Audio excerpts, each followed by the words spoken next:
Suite du débat sur des règles gestion spéciales SCPI ce matin, les sociétés civiles de placement immobilier. Pour m'accompagner, le patron, le directeur général de Rial Asset Management, Patrick Vandenberg, et Jonathan Diver, qui a fondé meilleurscpi.com, qui occupe donc toute la planète SCPI.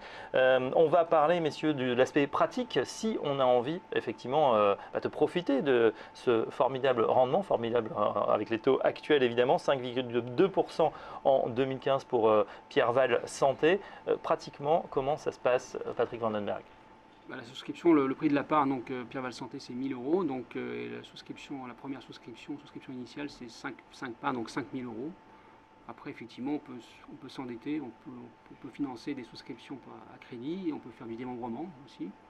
Donc différents types d'acquisitions pour la SCPI.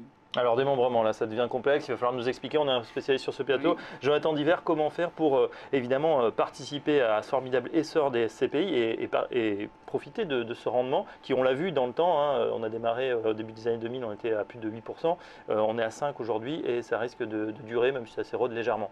Oui, alors c'est aujourd'hui par rapport au démembrement, parce que c'est la question, le démembrement c'est le fait de pouvoir acheter la nue propriété. Je suis un épargnant qui n'a pas besoin de revenus pendant une période de 5, 10 ou 15 ans. Je n'ai pas envie d'alourdir ma fiscalité. En fait, je vais acheter les parts de SCPI sans y avoir les revenus. Donc je vais les acheter avec une décote.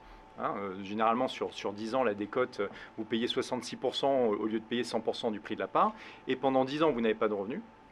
Et au bout des 10 ans, vous récupérez les revenus qui sont attachés aux parts de SCPI. Alors, il y a à notre sens deux intérêts. Le premier intérêt, c'est un intérêt de décote, parce que ça vous permet d'acheter quelque part moins cher votre prix de part.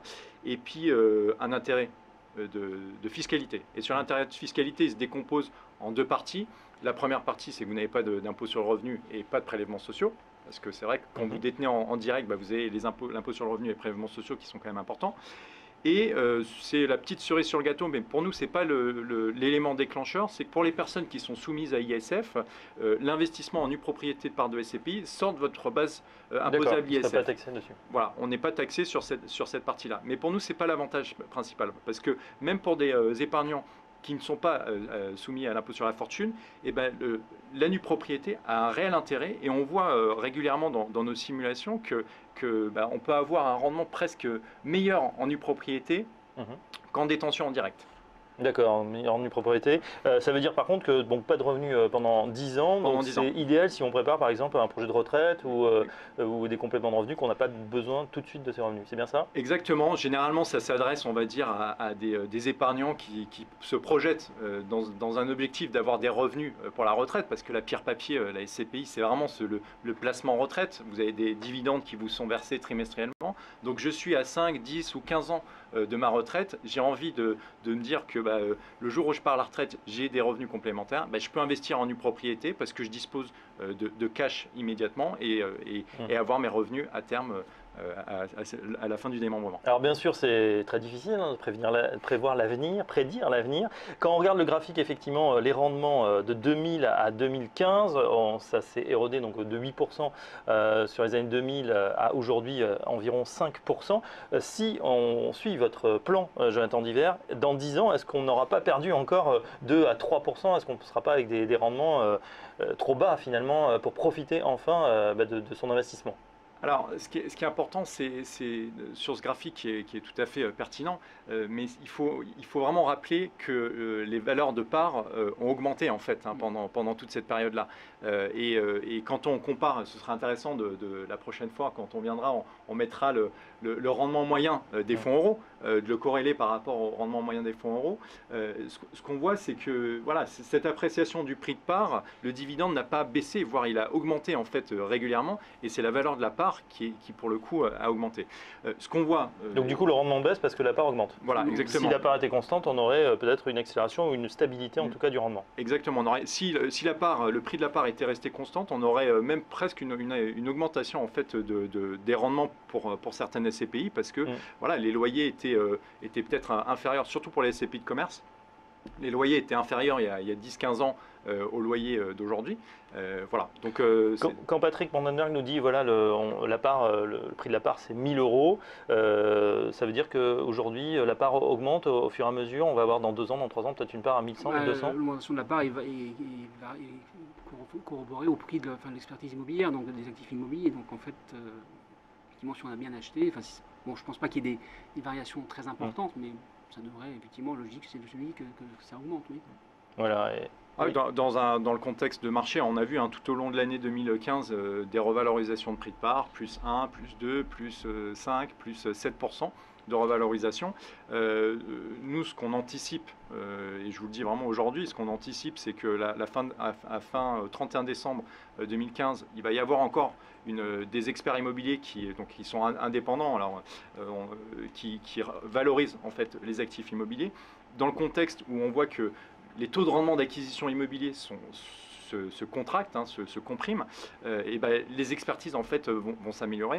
Et il y aura sans doute encore des revalorisations prévisibles en 2016.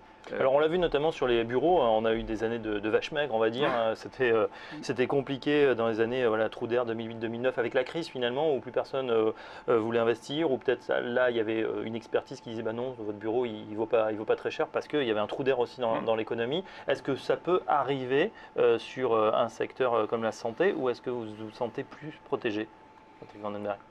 Comme je disais tout à l'heure, donc l'immobilier de santé est décorrélé donc de l'économie marchande, donc ce risque-là est moins important sur la santé. Donc en plus on signe des baux de longue durée. Et, bon, les baux, combien de temps? Minimum 12 ans. 12 ans.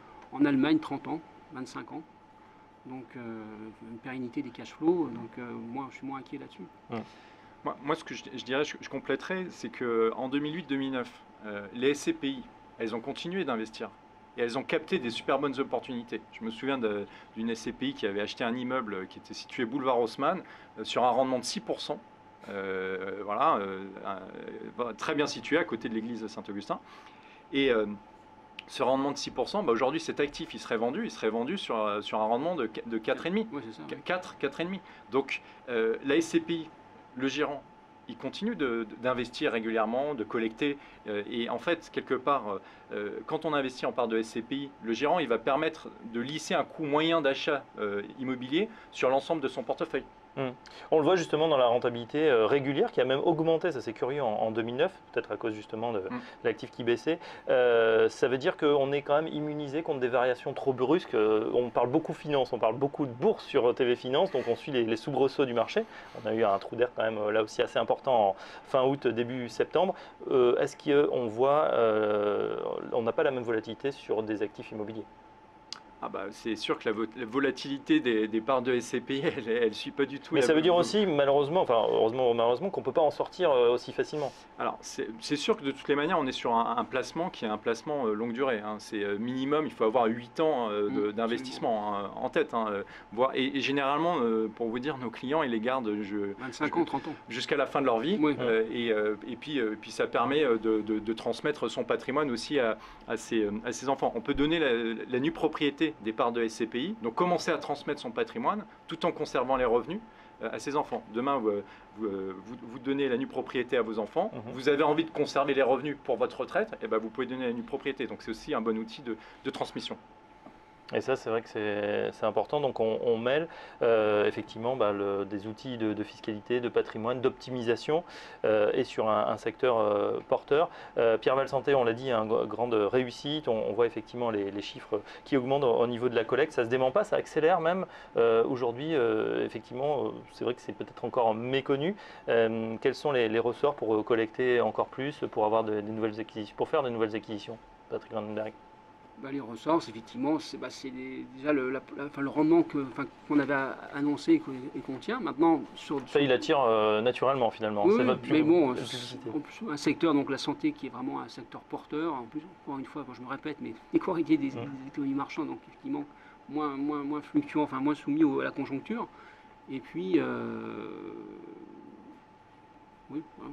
Une question, on sait que les frais sont élevés pour vous d'administration. Du coup, c'est les frais aussi à l'entrée qui peut-être ralentissent des fois le process, qui pourrait être peut-être encore plus fort. On est à combien sur Pierre-Val Santé? C'est 10% hors taxe sur 10%, ça veut dire pendant 2 ans finalement on va amortir entre guillemets son investissement avant d'avoir ses revenus.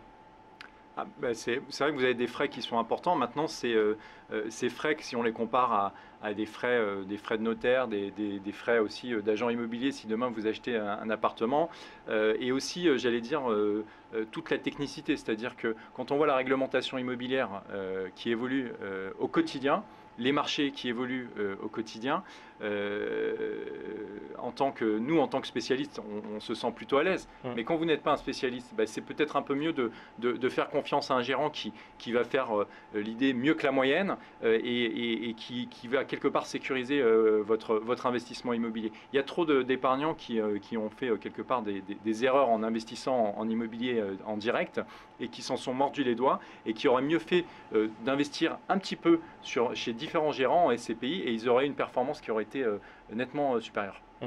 Vous avez parlé tout à l'heure de l'Allemagne dans la diversification géographique avec des baux donc, qui ont l'air plus intéressants, 30 ans.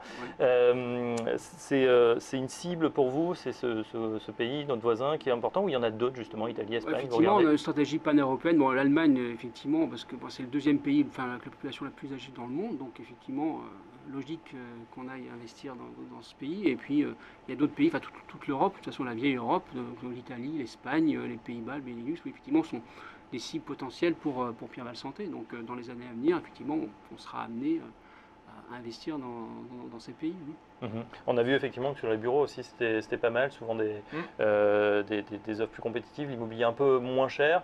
Ce qui est amusant, c'est qu'on a l'impression effectivement quand on vous écoute que l'immobilier est en pleine forme. Pourtant, quand on regarde effectivement les journaux, il y a aussi pas mal de gens qui disent attention, l'immobilier peut-être risque de surchauffe, ça pourrait baisser. Vous n'êtes pas sensible à ces deux marchés complètement différents? Alors, l'immobilier d'habitation par rapport à l'immobilier d'entreprise, pour moi, ce ne sont pas les mêmes fondamentaux. Parce que l'immobilier d'habitation, quand vous achetez un appartement, il y a un côté sentimental et qui fait qu'il y a beaucoup d'investisseurs qui surpayent. Ça, c'est mon opinion. Sur la partie immobilier d'entreprise, on a énormément d'indicateurs qui nous permettent de suivre la santé de ces marchés. Sur le bureau, le marché en 2015 est meilleur qu'en 2014. Nous, notre vigilance, elle est à chaque fois, on le répète, c'est sur la partie commerce. Il faut être très vigilant sur le commerce parce que le commerce est en train d'être modifié. Structurellement, le e-commerce est très fort. Régulièrement, on voit de nouveaux sites internet qui apportent encore un peu plus de services et qui vous permettent de quelque part de ne plus vous déplacer dans le commerce physique. Donc, je pense qu'il faut être vigilant, mais le fait que les gérants aient la possibilité de pouvoir investir de manière pan-européenne, ça va lisser les marchés. Voilà, vous investissez sur le marché allemand, vous investissez sur le marché français, Italie, etc. Votre marché, votre risque va être mutualisé. Et ça, c'est important. La diversification, c'est la clé, que ce soit effectivement sur plusieurs établissements quand on est sur le secteur de la santé, mais si vous êtes intéressé par les SCPI également, n'hésitez pas effectivement à diversifier, à panacher les SCPI pour faire votre choix. Je vous renvoie au site meilleurscpi.com. Jonathan Diver sera ravi de vous donner des renseignements. Pour en savoir plus sur Pierre-Val Santé, on va sur le site eurialam.com. Merci Patrick Vandenberg de nous avoir accompagnés, de nous avoir expliqué exactement ce qu'était Pierre-Val Santé. Merci à Jonathan Diver qu'on retrouvera très prochainement pour une prochaine émission SCPI. Merci de nous avoir suivis. Cette édition de Direct Gestion est terminée. Tout de suite, place à la bourse et aux investisseurs, direct investisseurs. C'est dans un instant.